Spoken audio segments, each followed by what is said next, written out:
Hello and welcome to Middlebury 5-0. I am your host, Officer Chris Mason, and with me in the studio today is Dick Terk. Welcome to the show, Dick. Thank you. It's good to be here. And I know that you are making a run for the Selectboard in Middlebury. That's correct. And that's going to be at the upcoming town meeting. That's when the residents get to vote. That's right. When is that? I know it's coming right up. Well, the town meeting is the 29th of February this year, and the voting for the election is the following day on a Tuesday. So it'll be March 1st this year. Okay. So it's coming right up. It is. That's not so far away. So not that much longer to be on the campaign trail.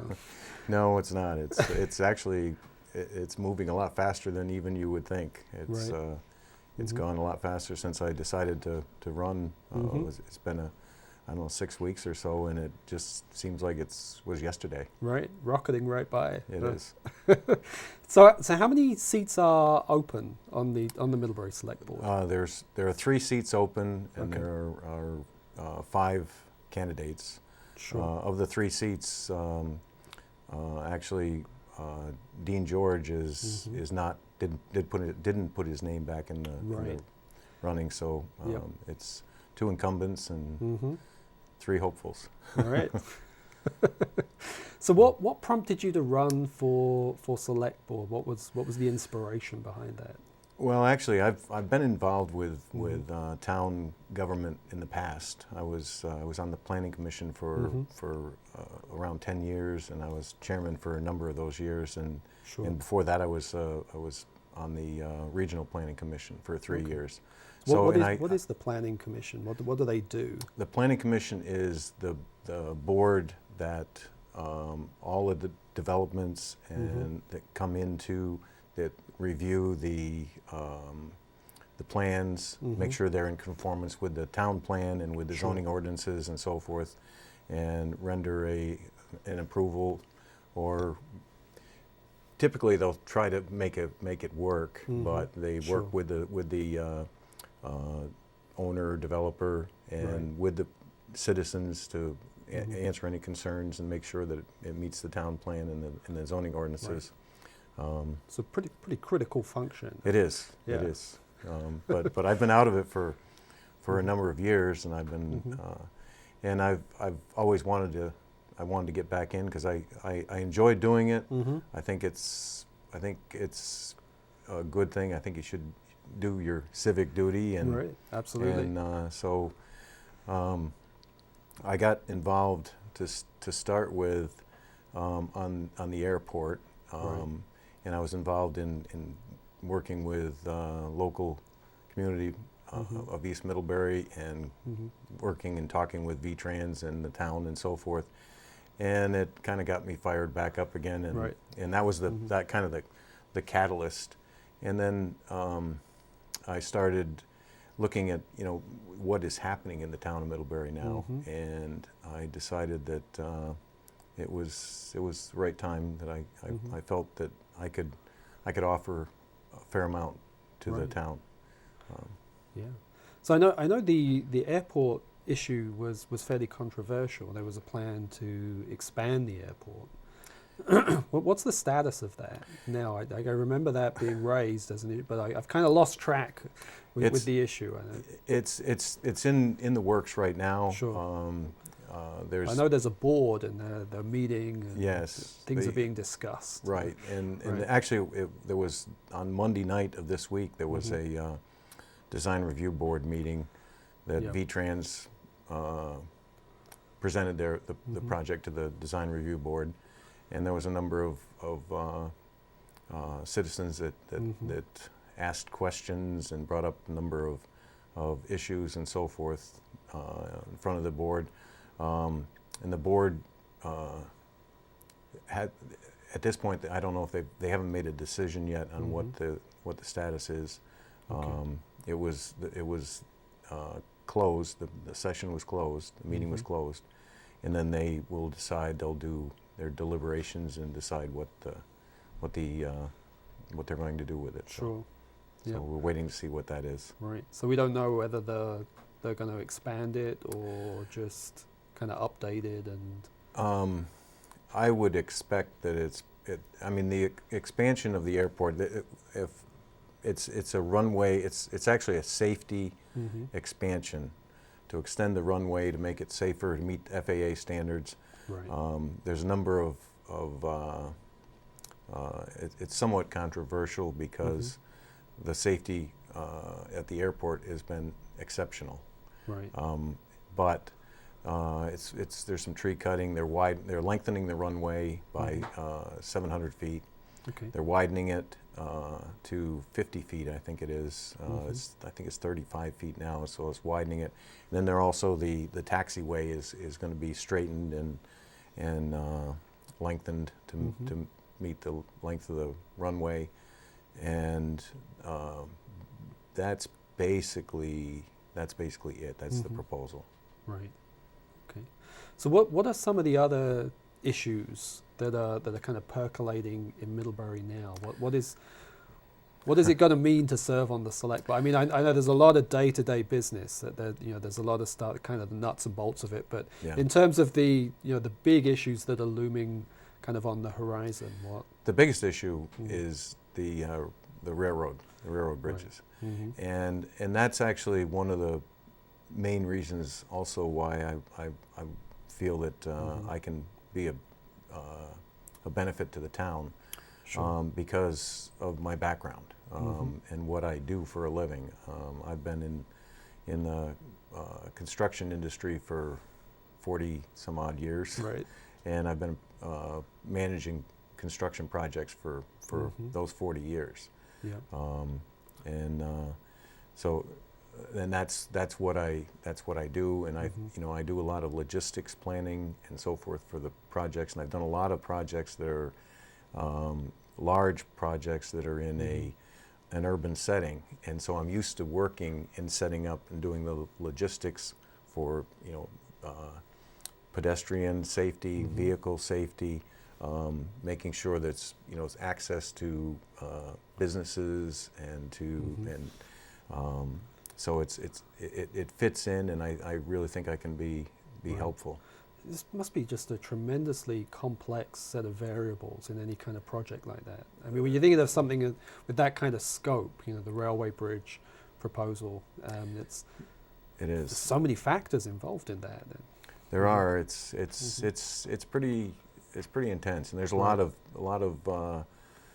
engineering that's involved in it, and it involves so many people that and so many businesses, especially this one right down through the middle of Middlebury, Right. is incredible. Right.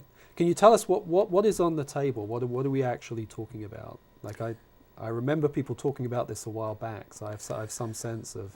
For this project? But yeah, for the railway project. Basically, what's happened is the two bridges where the railroad goes underneath Middlebury, basically, are deteriorating. They've been they were installed in the I don't know when, but it was a long time ago. And way back. Yeah, and I've read some articles and seen some information on how they were built and so forth, and they used railroad ties for reinforcing in the concrete, for instance, because it was before rebar, evidently. Sure. And so, but unfortunately, with the years that passed and they started deteriorating, and the concrete is spalling, and the bridges need to be replaced. And there's some of the issues that are involved in it. With the railroad, the new requirements for railroad is to have a 21-foot clearance, and currently we don't have anywhere near that. Okay. And that's so that they can do double deck trains. And so what happens is you have to do one of two things. You either have to raise the level of the grade, which would raise the street, right, or you have to go down. And they're looking at all aspects of doing that. Don't we have a flooding issue in that? Well, one of the problems is that I have at this point is that because I'm getting into this now, right, is that I haven't seen the drawings. Right. And Yep. so I'm going based on what Mm. I've read and what Mhm. or what I've heard from Mhm. talking with Sure. the select board and so forth.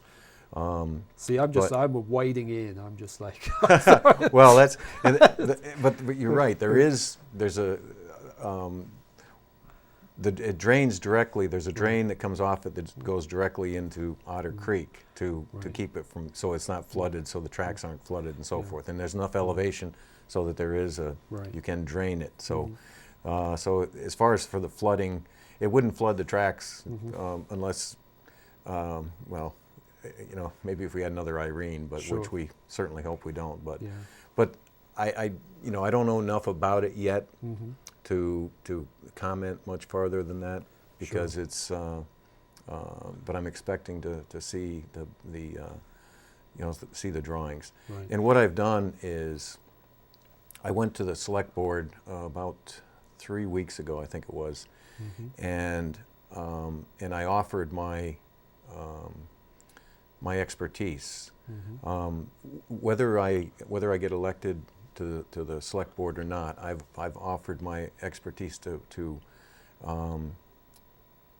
help evaluate the logistics of the project, the construction documents, and so forth, because I think I can add a fair amount of help, and just because of my background. It seems like that would be pretty applicable for all of the issues. So, I mean, there are big construction projects are certainly a large part of what the select board decides upon. That's a big part of what it analyzes and reviews, perhaps the most kind of high profile aspect of what it does. But even the day-to-day stuff, like having a background in something that really employs those skills, where you have to take into account all those kind of various aspects and juggle it all together and come up with a feasible kind of route through that. That's got to apply to everything that you would do on the select board, I would imagine. It's actually it's a little bit overwhelming too on what the select board does deal with. I mean, it's I know that I'm dealing with these individual projects, or trying to help with these individual projects and so forth. But there's so much more that the select board does, and the money management of the town, and all of the issues that go along with that. I'll be learning as I go. But with my experience and so forth, I think I can probably handle it all right. Right. Yeah. Well, I mean, that's certainly something that is the sort of a perennial issue, I think, in Middlebury and probably Vermont-wide, is money, taxation, and budgets, and how to balance those things. Because I know a lot of people are pretty hard pressed because of the property taxes, which are pretty high. As somebody who moved from Virginia into Vermont, it was pretty shocking to get that first property tax bill, I can tell you. Well, it's for somebody that's been here for 40 years, it's still shocking. Right. So, and that's another, I mean, that's a whole different issue, and to try to, and I'd like to think that somehow we can at least maintain the rate that we're at now. If not, I'd love to see it lowered. Whether we can do that or not, I don't know. I mean, there's so much that has to be done. I mean, we've got so much work that's got to be done with our infrastructure in Middlebury, with our roads and with our drainage and sewer and water and everything else, that it's difficult. And so it's difficult to be able to lower the taxes. But I certainly would love to be able to do that if you can, but I just don't know whether it's possible or not. And of course, the other thing is the biggest portion of our tax bill, though, comes from the schools. Right. Absolutely. And that's a lot of that's mandated, so we don't have a lot of choice on some of that stuff. But I'd like to see that I try to make an impact anyway on wherever I can. But I'm sure I'm not alone on that. I mean, everybody's paying the same tax rate that Right. I am and you are. So, Sure.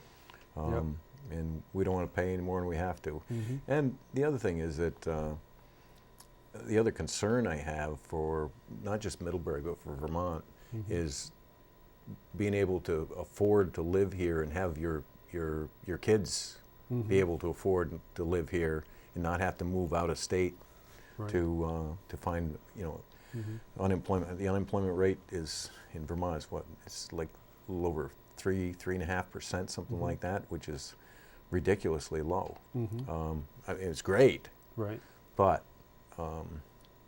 it's Mm-hmm. you know Well, I know we're an aging population, and I think a lot of people feel that the economic opportunities in Vermont aren't that fabulous. So I think that that's definitely one of the concerns that I hear voiced a lot. Particularly for those younger people. The costs are high. Taxes are fairly high. And there aren't the economic opportunities that exist Right. here that might exist elsewhere in big metropolitan areas, Right. for instance. Right, but Yeah. the thing of it is though is that I've had opportunities to move to Mm-hmm. the big metropolitan areas Right. at considerably more money, Mm-hmm. but the reason that we're here is because of the lifestyle we have. And that's one of the Right. things too that Mhm. and like that has to do with the airport too, and just to protect that lifestyle. Mm-hmm. And a number of my neighbors, that's a big issue with the airport, with the additional noise and so forth, and Sure. so forth. And that's, but we live in Vermont because of Vermont, Mm-hmm. and we do pay the price. Yeah. Right. But we still love it here. Yeah, yeah. Well, I mean, one of the things that drew me to this area, aside from getting a job as a police officer in Middlebury, was, I mean, the reputation of the school system was a big draw, and Yeah. that's one of the things that does cost a lot of money. But compared to the school system where I was in Virginia, the quality of the education here is much higher. Yeah. Yeah. We have a very good school system, and it's Mhm. I've had 2 kids went through the Right. entire school system, and of course they're grown, and Mhm. one is still in Vermont, and my son is still in Vermont, and my daughter lives in South Dakota. Right. Yeah. But So economic development, I mean, there needs to be some economic development. And do you have a vision of what that might look like? Is there any thoughts on that? the thing that I do, Right. we Probably too need- many. It's well, probably that's such a vast topic that is. yeah, it is a vast topic, and Mhm. we need businesses. We need Right. new businesses to Mhm. come in, and part of the problem is that because of our tax situation, it's Mhm. hard to get businesses to move to Vermont and specifically to Middlebury. Sure. I think to start with, we got to make sure we keep the businesses we have Mhm. and make sure that they're economically viable and so Mhm. forth, and that they can grow and expand and so forth. I mean, Right. we have the industrial park, which is fantastic. It's done pretty well. Mhm. So we have a place for businesses to go to, and we have the infrastructure for them. We have the sewer systems, we have the water systems, Mhm. so forth. So we have what they need. Mhm. We just have to figure out a way to entice them to come Right. here. Sure. And part of it, there are businesses that do come here, that have come here, Right. that have come here because of the lifestyle. Right. And Mhm. so hopefully we can keep that, and we need to make Mhm. sure we get the clean businesses too. Yeah. Which is, I mean, of course we're competing with everybody else, so Absolutely. it's a tough situation. Right. I think it feels like we have a lot of entrepreneurs here. It seems like there are a lot of small. Like I've encountered a lot of people in the community who have their own businesses or work for very small kind of startup businesses. So it seems like there's a tremendous spirit of innovation and a willingness to kind of put yourself out there. There is, and actually, well, a number of those businesses also, you know, a lot of the graduates of Middlebury College Right. are the ones that are doing that, and we have a lot of really intelligent people in Middlebury, and so yeah, if there's any way to do it, they'll figure out a way to make it work. And so I want to touch a little bit about, you know, on the college, and that again has been a somewhat kind of controversial issue in the past, and there's been you know, some people have expressed the notion that we're maybe a little too kind of tied in with the college, that the relationship is too close, and then there's other people feeling like that needs to be more of an intimate relationship. There needs to be more connection between the college and the town, and I'm wondering if you have any thoughts on that. I do. I'm the college is an extremely important part of Middlebury, Right. but I think that in a lot of the businesses and so forth, you know, we rely on the because of the college and so forth. Yep. But I think that the town does need to act as the town and the college need to be partners in Middlebury and how Middlebury works. But the town, we're the shire town of Addison County, so we are the seat. Right. So we have a responsibility. But I think that I am not. Some of the agreements and some of the deals that we've made with the college, I think are wonderful. Some of them I don't agree with, but I think we need to be working hand in hand with the college. But I think that the town needs to be the lead in that, and not the other way around, because it's the and I don't know. That's basically the way I feel about that. Sure. Yep. Yep. So, have you always lived in Vermont? Or you... No, actually, I was born in Cobleskill, New York, which is in the Catskills, Right. and it's upstate New York. Right. And I lived most of my life or not most of my life, actually most of my life I've been here, but up through high school I lived in a small farming community about halfway between Troy and Bennington. Right. And I moved up here in 1970. Actually, it was the fall of 1970. Right. And actually, my first, I go back. My first job out of college, I was actually in I worked on the railroad for the Delaware and Hudson Railroad in Albany. So, all right. But I could see that job was not going to be a lifelong job, even though it was a great job. It was a lot of fun. But sure. But anyway, I actually got a job with Agway Building Department back in years ago, and this was before your time. The Agway used to do had a construction division where they built agricultural buildings, Sure. as well as light industrial and so forth. And I was the project manager for the entire state of Vermont, New Hampshire, and about 6 counties in New York State. And I moved to Vermont. I moved to Bristol, Vermont. I lived in Bristol for a short time, and then I moved to Cornwall, and then I moved to Butt-Off Acres, and I lived in Butt-Off Acres for 10 years, and then I moved from there to Forest Ridge Drive in East Middlebury. I've lived there for 29 years. So I've been in Vermont for about 40 years, 40 some odd years.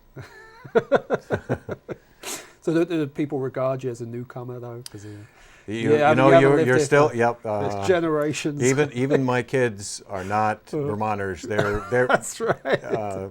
I think it's 2 generations from then will be considered natives. Right.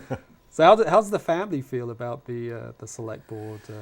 candidacy? Are they? Well, actually, my son lives in up in Colchester, and Right. so he's not really he's not involved in see what's going on. Sure. But my wife is 100% in favor of it.